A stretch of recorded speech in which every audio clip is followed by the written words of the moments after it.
God damn it.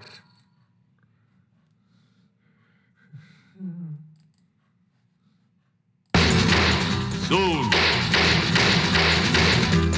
a Western. A big one.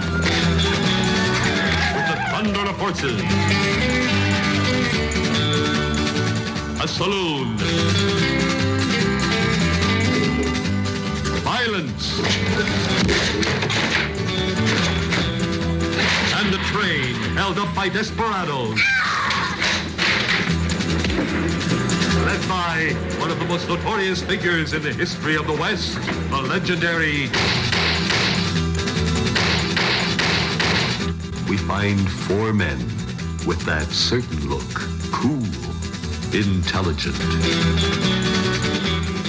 blindly following their beloved leader, whom you know as... Where's my hat? Where's my prison? Where's my horse? In spite of these efforts, ruthless and efficient, of one of the most famous lawmen of the West, two rival gangs fight a merciless war to find hidden treasure. You won't miss this savage adventure when you know that the two leaders are...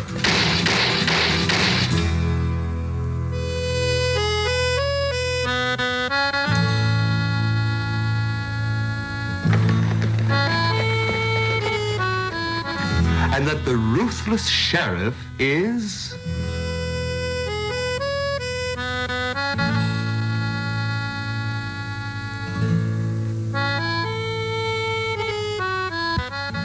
You got a specialty?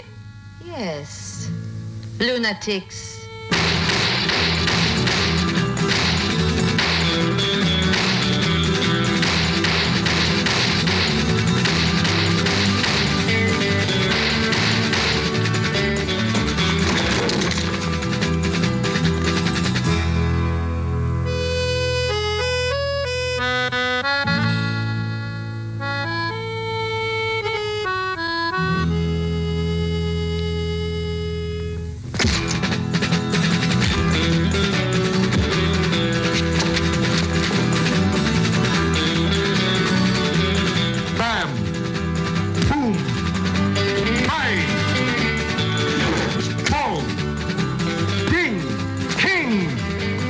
Frenchie King, the legend of French.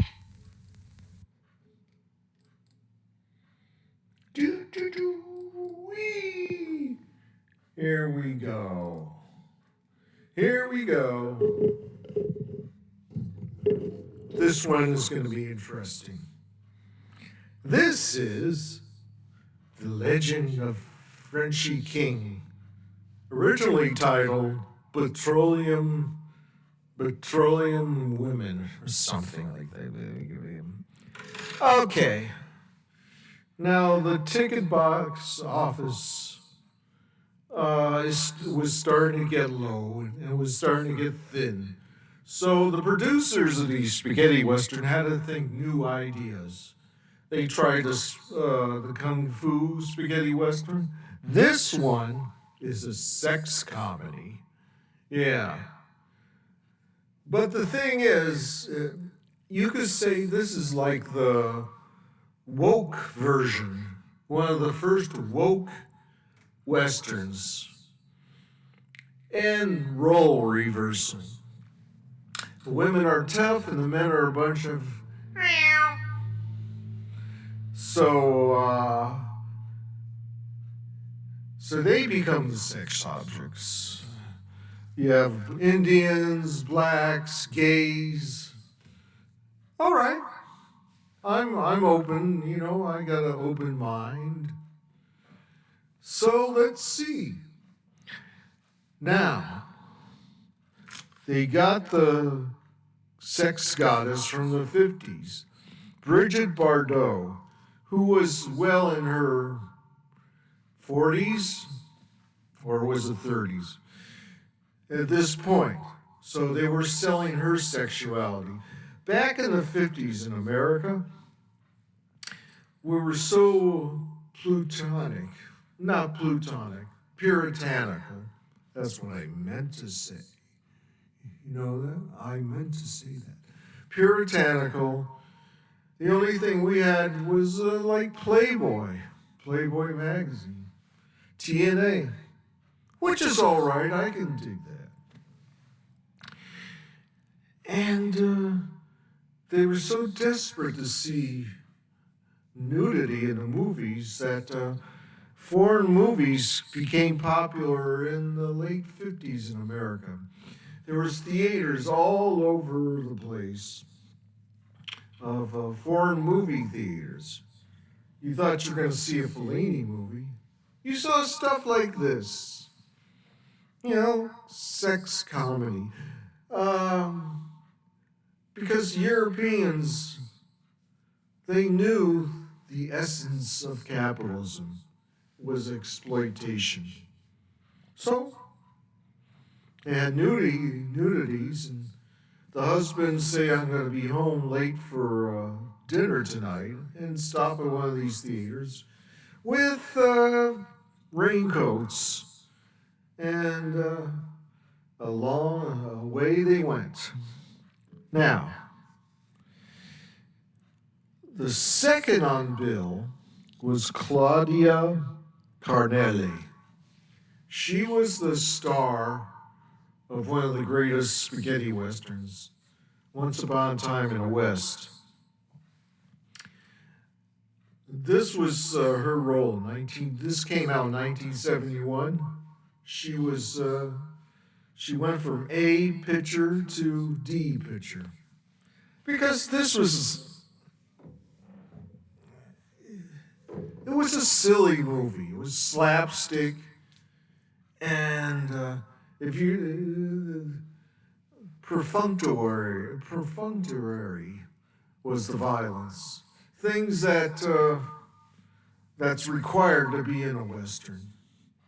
So if you like watching two women fight, if that's your turn on, this is a movie for you.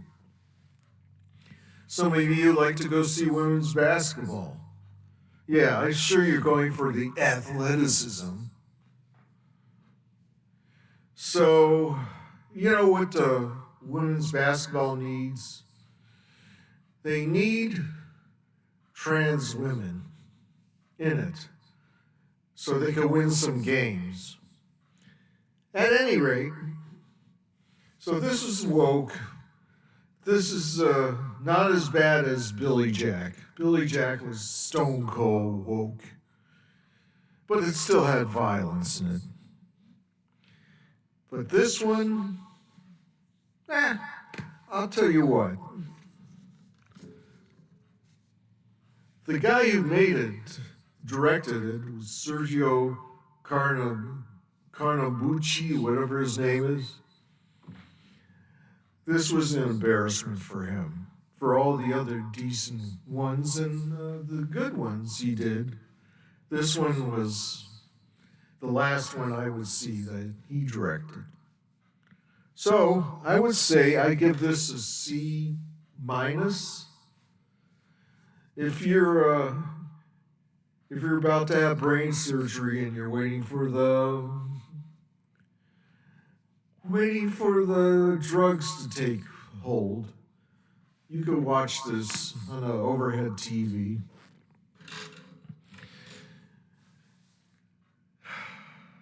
Don't see this movie.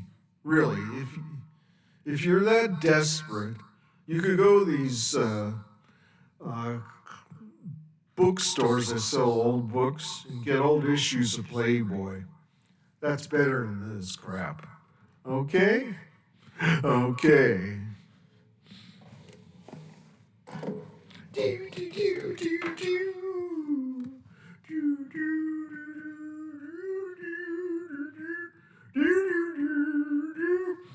See you on the next one. Bye-bye.